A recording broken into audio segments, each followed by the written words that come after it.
Hey everybody, welcome to the Business Spotlight. Today I'm here with Clive Lobo, who's the owner and partner in a new company that just opened up in Concord, North Carolina. That's Carolina Workspace. So, Clive, thank you for being here. Thanks for having me. Yeah, absolutely. So just jump right in. It's a new shared workspace environment for companies, for business owners. We're real estate developers, so anyone in the real estate industry is welcome. But we've got a hearing aid person, a massage therapist. So we're trying to get local businesses in the building. So there's about 32 office spaces. Okay. It's only been 2 months, and we're 14 occupied. So Okay. we still have space, but 50% within a month. That's pretty good. Yeah. I mean, we've occupied 4 offices ourselves, so 8 new in 2 months, Jan, Feb. Okay. So we think there's enough of a demand. But we're trying to get a good group of people that would like to mingle. So Yeah. And I'm sorry I missed the ribbon cutting, but Sheila was there, our salesperson. But where in town is it? it's about half a mile from here. So it's in Kannapolis, and it's around this office. Okay. Like off of 29? Yeah. Okay. Dale Earnhardt. Okay. Cool. And so you've got 13, 14 occupants. You said pretty wide range of different types of companies. Like Right now it is. So Yeah. I think of what I remember, a hairdresser, a massage therapist. I can't honestly remember who the others are, but I have a sales team that keeps it occupied. Okay. And what are the tenants like? What is your ideal tenant? If I had to pick an ideal tenant, it would be related to the real estate industry. Mm-hmm. So it would be lawyers, accountants, marketing companies.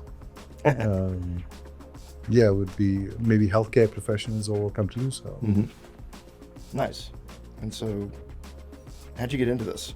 You said you had a partner. yeah, so I had a partner. So I used to have a different type of business, and I sold that in 2016 Mm-hmm. and started investing in real estate. And I wanted something a bit more complex than just residential real estate. So we're looking at commercial buildings and doing slightly bigger, more complex projects with more investors and partners. Yeah. So you're living my dream. Yeah. That's not now, but maybe down the road. That's the Yeah, I plan. used to be in digital marketing, as you know. Okay. Yeah. That's exactly the plan. How long did you stay with the agency after you sold? No time at all. I just You were exited out? and I was out. Yeah. Man, that's rare. Usually they make you stick around for a couple years. Well, the way it was shaped, I think the new buyer assumed that the compensation was such that I would just be an idiot to leave, but I left anyways. There you go. Nice. And so you took that and just kind of rolled that into real estate. That's right. Yeah. Nice. There was no such accurate plan. I took a few years to get here. I mean, the sale was in 2016, so it's been a while Yeah. before one thing leads to another. So. And were you doing this already with the commercial real estate when 2020 hit? Back then, it was just simple residential real estate, so it wasn't as big. So Yeah. in 2020, I did my first large project in Canada, which was about 220 apartments. So I did that, and then once that was done, then I sort of moved to Charlotte, which happened last year. Yeah. So you've got the funding driving this, but how does somebody just get into this? Obviously, it's not simple. It takes a lot of know-how. Do you have a mentor? Or? I did a 1-year education program to sort of help with that, Mm-hmm. but there was no mentor. We just did one small step at a time. And then after I did the program in development, I said, hey, I think I can scale things up. And so there was no mentor, there was no plan. And actually, it's not like I set out to do this. It was either once you sell your business, you say, what else am I going to do with life? And is it an MBA? You're certainly not wired to work for someone else. So then what are you going to do? Yeah. So cool. So you've been doing this for about 10 years now. Yeah. Now you got the commercial side. Back to the current focus. What are you said you were involved in some of the marketing? Like, what are some of the challenges in today's kind of ecosystem So finding tenants? you mean to fill up the space? Yeah. So the thing is, we went into this with some naivety, not knowing how fast or slow things would ramp up. So we don't know. So nobody knows how business is going to go till we're in month 6 and nobody's renting the spaces right now. We feel pretty good. Yeah. So, but it's hard to say. It's been good so far, but we're just 2 months into it. Yeah. Understandable. And then from a positioning standpoint, do you have a lot of amenities? Are you well balanced? Are you more affordable? Like, how do you? So I think we're well priced. So we've got a price point anywhere from $495 to maybe the high side is $795. But this is it's a new building, so it's newly built and it includes everything. So there's no extra taxes or fees and it includes. We've got some premium coffee, and coffee is expensive these days. I don't know if you've come to see it. So we're trying to build a community that could actually network amongst itself. And we ourselves, those are some of our needs. So we just built it around our needs where, we want to be friends with the people that we're doing business with in our space. Yeah. So of course there's usage of the conference room, and there's always people at the facility. So I think we're well priced for what it is. Yeah, the prices sound good. I've done some shopping in the last couple of years, different markets that we've been in. It's pretty competitive. Yeah. Sometimes all the amenities too, I don't care about, like that they bring in a band on Thursdays. Like I don't need that. Yeah. I go home. Okay. After work, those kinds. So we do have once a month we host like an education thing for real estate developments. So we do that once a month on Thursdays. That's good. Right. So that's the only thing that kind of pulls in about 40 people every time. So we don't have amenities like, you got the conference room, but there's nothing to it. We're not targeting solopreneurs that just need a hot desk. So it's a bit more established that they don't want to work from home. Yeah. I'm certainly one of them that I hate working at home. It'd be really depressing. So we're trying to find other people, or if you have even more than one employee, you're not gonna have him or her, or some people don't want the clients at their house, right? So yeah. No, I mean, I've seen it all. Expansive, Regis, what is it? Venture X, WeWork. So I've toured a lot of different spaces, and everybody's kind of got their own approach to it. But some of that stuff, I'm just like, I think it is geared towards the solopreneur, because it's like, all right, you're going to work here. Yeah. This is the entirety of your work environment, unless you're working at home. So I can see that being a little bit more important for them. Yeah, just depends. Depends on what you're looking for. Well, cool. So business is good. It's a little early. Yeah, it's still early to know if things are good or bad. But I think we have enough tenants to pay the bills. So the cash, as far as a reward, not really, because we don't have much debt on the building. So yeah, nice. So this is the focus right now. What else have you got kind of working in the background? Assuming you've got a couple different ventures. Yeah, so I have a few ventures. We've got several projects here, and we can keep increasing. But I think I'm also excited about launching like a travel community for entrepreneurs. So that's probably my real passion at this point. Okay. Once again, selfishly based around my own interests and needs. Nice. So more of like a I've been here, rate and review type place, or like I think it works around education. You're also traveling around the world, like different places, but you travel as groups for family-oriented people. So that's sort of my next thing that I'm working on. Nice. Always got to have something kind of working in the background, right? Yeah. No, this is more to keep you mentally alive and inspired a little bit. Yeah. Every single entrepreneur that sits in that chair says the same thing. Just I've not had one that's just I'm working on this, and this is everything. They've always got a side project, something to keep them busy, a passion project. Yeah. So that tracks. No, I wish I could just have this one thing to focus on, but real estate is quite capital intensive. So once we have a proven model, then I'll probably scale it up. Yeah. So at this point, I'm not running for the next office location yet, but right. That makes sense. You had a successful business of the marketing side of things, and you sold that, and you got into this. Obviously, you've been very successful, on this side of the coin. Yeah. So what would you attribute some of that success to?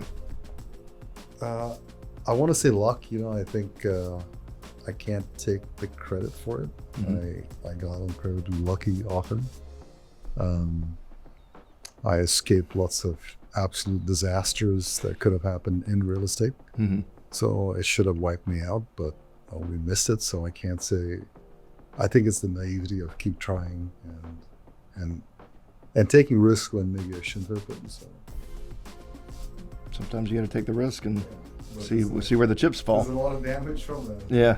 No, I get that. So yeah, like I said, I can't say that it's I don't have the answers. Okay.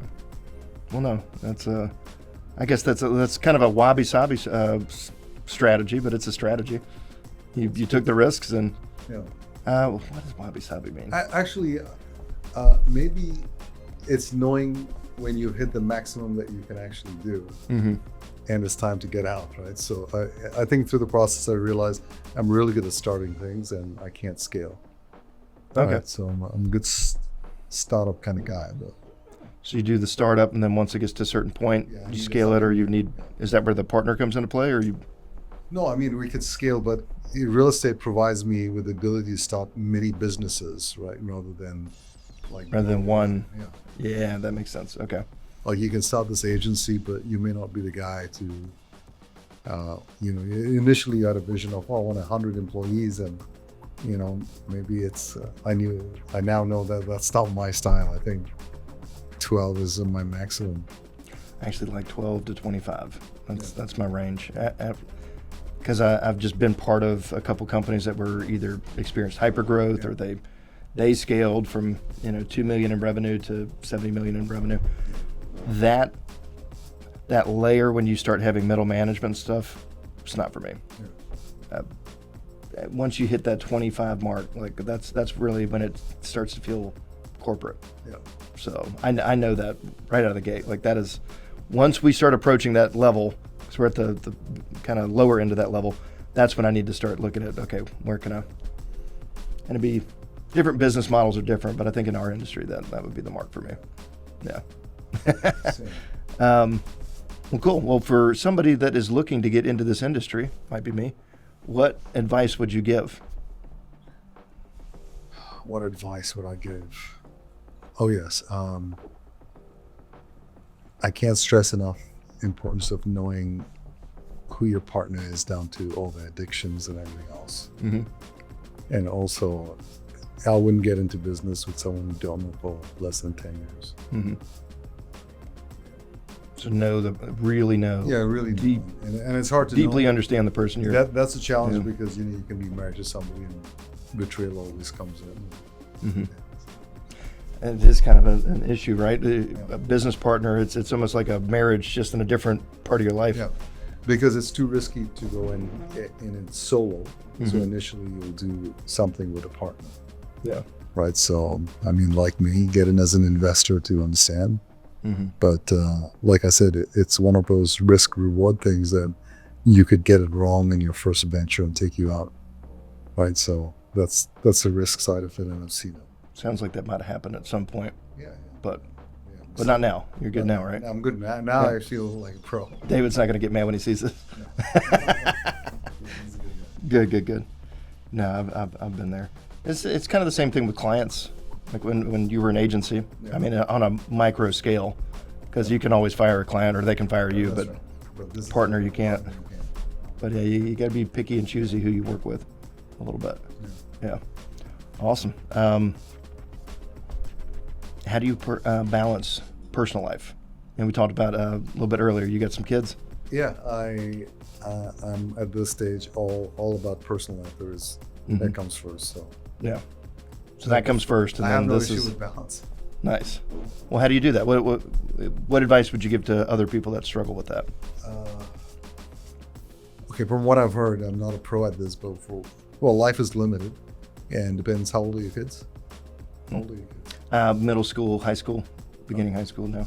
So it just depends on age and stage. So if you're at a point where the kids need you, then you have a choice. You can either sacrifice time with them, but my kids are 18 and 14, and I've been lucky and blessed that I love their company. So it has been difficult to hang out with them. Yeah. So at this point and this stage, it's like, no, I prefer hanging out with the kids than work. Right. But I can imagine for a lot of people where that's not an option and they have to focus on work, Yeah. then they're making a trade-off too. So See, they used to like my company. I always liked their company. yeah, They used to like mine, but now they're getting to that age where they want to go hang out with their friends instead. then it's okay. I think for a season Yeah. and ramp up the work, right, rather Yeah. than force it. So I think that's okay. So same with my younger guy. Now that he's got a good high school that he likes Mhm. here locally. So he doesn't depend on me. But when we first moved here, when he had very little friends, I had to be with him all the time because Yeah. my wife and other son weren't allowed to come into the States. So yeah, it was difficult. Yeah, when my son was 10, I'm pretty sure we spent more time together that year than any other year. Now he's getting in, he's in 8th grade, so now he's too cool for dad. Dad's got to drop him off at the football game and can't sit with him if, we're at the football game and his friends are around, so it happens. No, it's good. I enjoy hanging out with him as much as I can. He's at that age, right? So, on this side of the business, it's a lot more investing, making decisions, working with vendors. You're not really scaling through employee headcount, right? Yeah. Do you ever see that changing, or is it pretty much going to be? I don't know. I mean, I'm looking at bringing one of my Canadian partners down to the Charlotte area, and if they want to scale, then maybe they would do that. I would just be the capital guy. Yeah. So, because one of the questions I always ask folks is, if what they look for in hiring good talent. So, and it might not be too many, but as you make those next couple hires, like what is that for you? What are the qualities you're looking for? Depending on the role, of course, I think you're going to have to hire for culture. And it's tough. I'm not a great manager, so somebody else would, my partners would be managing them. You're looking, I think the big one is cultural fit, and so. Yeah. And by not managing them, somebody that kind of is self-sufficient, No, I think you still need to hold that person accountable, right? So I'm just not that guy. Yeah. Gotcha. Nice. Well, then last question. If you could go back in a time machine and you could go talk to yourself in maybe 2017, once the dust settled and you realized you wanted to do the real estate stuff and you were done with marketing, what would you tell yourself? In 2017, to not bother with Canada, just go straight into the Charlotte market. Yeah. Charlotte market's hot. It's been hot for a while. Since the Ontario market 2002? hot too, but it was just I look at risk reward and knowing your partners and who I've dealt with. So what's different about that market than Charlotte? I think the Canadian market is a lot like the New York market, with high taxes, high cost of everything, and government control. So it makes it very difficult for people to build anything. Okay, so just more difficult build, and everything gets more expensive. Yeah, makes sense. All right, well that's it. One more time, if you could just give us a little bit more information about Carolina Workspace, and then where to find information about the company. Sure, just go to carolinaworkspace.com, and we're a real friendly, welcoming group of people, and we love building a community within our little community. So we're looking for, of course, our preference is anyone related to the real estate industry, but marketing professionals, lawyers, accountants, professionals, and healthcare professionals are a pretty good fit too. Yeah, it'd be real nice if you had all your vendors working in the same space, right? You can cross-sell, they can do business with each other. Yeah, you just walk out and say, hey, I got this contract. Can you look at this? Yeah. Nice. Well, Clive, I appreciate you taking some time. Thanks for having me. Yeah, absolutely. And folks, if you're still here, we appreciate you watching. Be sure to like, share, comment, engage, follow, subscribe. I think I named like all of those twice. Whatever you can do to engage with the brand, with the channel really helps us. So be sure to do that, and we'll see you next time. Thanks.